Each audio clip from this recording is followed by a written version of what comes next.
نحمده ونصلي على رسوله الكريم اما بعد فاعوذ باللہ من الشیطان الرجیم بسم اللہ الرحمن الرحیم۔ میرے محترم دوستو، بھائی اور بزرگوں، جس طرح پچھلی ویڈیو میں ہم نے آپ کو یہ بتا دیا کہ ہم جو حروف ادا کرتے ہیں وہ منہ کے اندر سے ادا کرتے ہیں، اور منہ کے اندر جو ہمارے دانت وغیرہ ہے تو اس کے نام کیا ہے اور اس کو کیا کہا جاتا ہے۔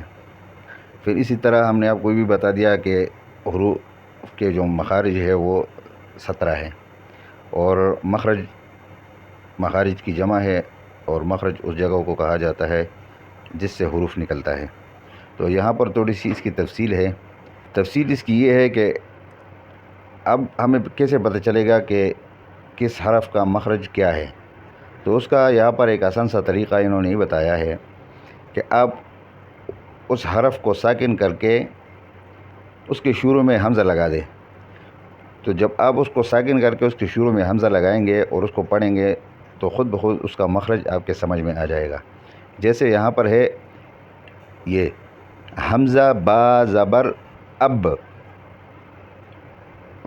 اب یہاں سے ہمیں با کا مخرج کا پتہ چل گیا۔ کیوں؟ اس طرح جب ہم نے اس کو ادا کیا تو ہمارے جو ہونٹ کے اندر والا ہے، جو تری والا حصہ ہے، ایک ہونٹ کے باہر خشکی والا حصہ ہوتا ہے، ایک اندر تری والا ہوتا ہے، وہ تری والا حصہ آپس میں مل گیا اور اس سے یہ با ادا ہو گیا۔ تو اس طرح ہمیں اس کا مخرج کا پتہ چل گیا۔ تو اس طرح اگر ہم حرف کو ساکن کر کے اس سے پہلے حمزہ لگاتے ہیں تو ہمیں اس حرف کا مخرج کا پتہ چلتا ہے۔ یہ ایک طریقہ ہے۔ مزید آگے جاتے ہیں، جیسے تفصیل سے کہ 17 مخارج کون سے ہیں۔ اس میں نمبر 1 یہ مخرج جو ہے یہ واو، یا اور الف کا مخرج ہے۔ ان تینوں حروفوں کو مد بھی کہا جاتا ہے، اور یہ منہ کے اندر جو خلا ہے اس سے نکلتے ہیں، جیسے واو، یا، الف۔ تو یہ منہ کے اندر جوف دہن یعنی منہ کے اندر کا خلا، اس سے یہ ادا ہوتے ہیں۔ مخرج نمبر 2 جو ہے وہ حمزہ اور ہا کا ہے۔ یہ اقصائے حلق یعنی حلق کا وہ حصہ جو سینے کے قریب ہوتا ہے، اس سے یہ 2 حرف ادا ہوتے ہیں، جیسے حمزہ، ہا۔ مخرج نمبر 3 عین اور حا کا ہے۔ یہ دونوں حروف وسط حلق سے ادا ہوتے ہیں۔ وسط حلق یعنی حلق کا جو بیچ کا حصہ ہے اس سے ادا ہوتے ہیں، جیسے عین، حا، حا۔ مخرج نمبر 4 جو ہے وہ غین اور خا کا ہے۔ یہ ادنائے حلق یعنی حلق کا جو سب سے باہر والا حصہ ہوتا ہے اس سے ادا ہوتا ہے۔ جو زبان کا قریب والا حصہ ہے حلق کا سب سے اوپر والا، اس سے یہ ادا ہوتے ہیں۔ کس طرح؟ جیسے غین، خا، خا۔ مخرج نمبر 5 جو ہے وہ قاف کا ہے۔ قاف کا مخرج جو ہے وہ زبان کی جڑ کو جب لحاظ، یہ جو حلق کے اندر جو چھوٹا سا وہ کوا سا لٹکا ہوا ہوتا ہے، اس کے قریب سے اس کے مقابل اوپر نرم جو تالو ہے اس سے لگے زبان کی جڑ، تو وہاں سے یہ قاف ادا ہوتا ہے۔ کیسا ادا ہوتا ہے؟ جیسے قاف، قاف۔ مخرج نمبر 6 جو ہے وہ کاف کا ہے۔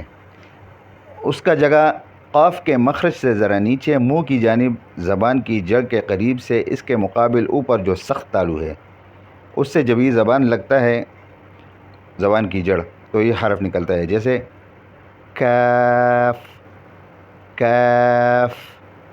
مخرج نمبر 7 جیم، شین اور یا کا ہے۔ اچھا، اس کی جگہ جو ہے یہ زبان کا درمیان اور اس کے مقابل اوپر والا جو تالو کے ملاب سے جو ہے نا یہ ادا ہوتے ہیں۔ کس طرح؟ جیسے جیم، شین، یا، یا، جیم، شین، یا۔ یہ مخرج نمبر 7 تھا۔ اب آگے مزید جاتے ہیں مخرج نمبر 8 کی طرف۔ تو مخرج نمبر 8 جو ہے وہ ضاد کا ہے.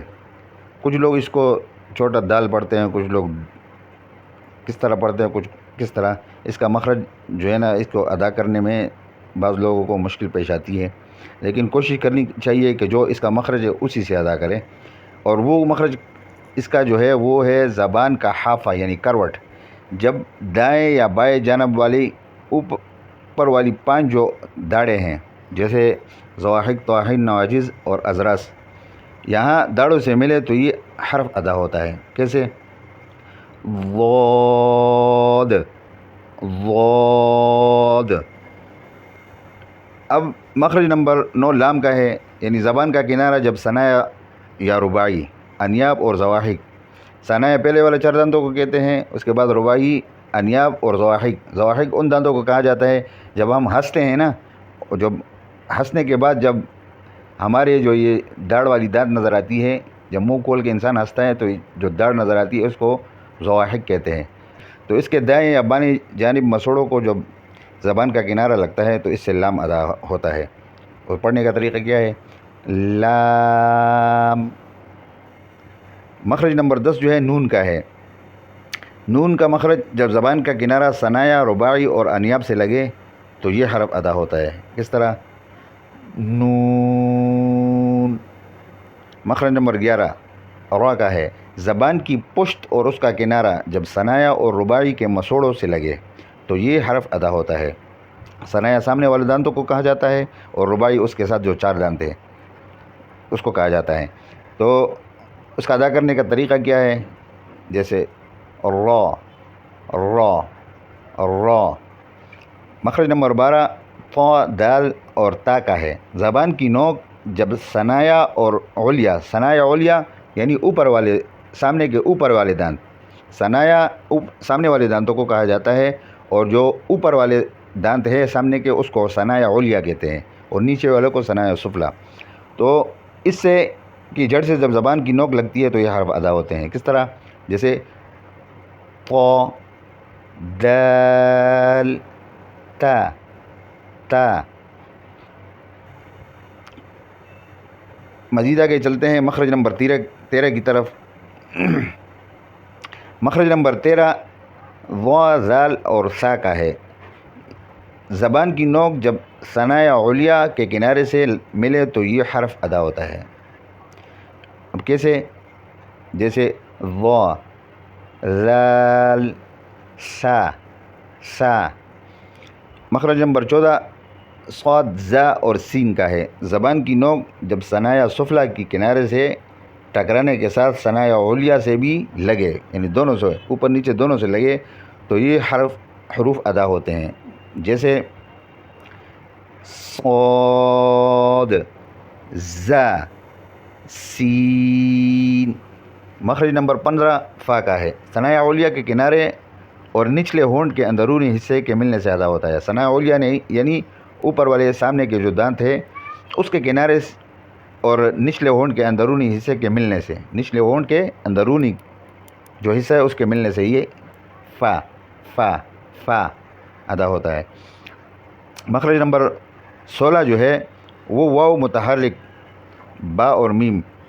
یہ حروف دونوں ہونٹوں سے ادا ہوتے ہیں. مطلب واو کو جب آپ دونوں ہونٹوں کو گول کریں گے تو اس سے واو واو یہ ادا ہوتا ہے. اور ہونٹ کے میں نے آپ کو بتایا تھا کہ 2 حصے ہیں، ایک بار والا حصہ ہے جو خشکی والا ہے، ایک اندر تری والا حصہ ہے. جو اندر تری والا حصہ ہے اس سے با ادا ہوتا ہے، اس کو جب ملاتے ہیں. جیسے با با.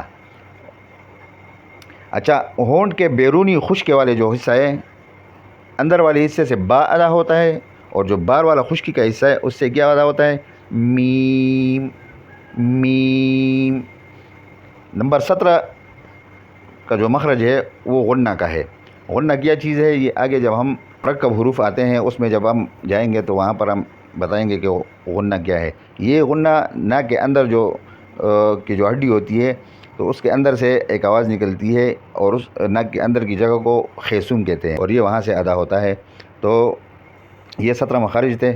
امید ہے کہ آپ حضرات جو سیکھنے والے ہیں ان کو تو شوق جو رکھتے ہیں ان کے لیے آسان ہے، لیکن بعض لوگوں کے لیے مشکل بھی ہے. لیکن کم از کم اتنا ہو جائے گا کہ جب ہم اس کو دیکھیں گے اور پڑھ لیں گے تو نہ ہونے سے کچھ ہونا بہتر ہو جائے گا۔ تو امید ہے کہ اللہ رب العزت جو ارشاد فرماتے ہیں قرآن کریم میں کہ میں نے قرآن کریم کو سیکھنے والوں کے لیے آسان کر دیا ہے، تو ہم جب کوشش کریں گے تو امید ہے اللہ رب العزت سے کہ وہ ہمارے لیے آسانی فرمائیں گے۔ تو آج کی ویڈیو کا اختتام یہاں پر کریں گے کہ اللہ رب العزت ہمیں صحیح دین کو اور قرآن کریم کو سمجھنے کی اور اس پر عمل کرنے کی توفیق عطا فرمائے۔ وآخر دعوانا ان الحمد للہ رب العالمین، والسلام علیکم ورحمۃ اللہ وبرکاتہ۔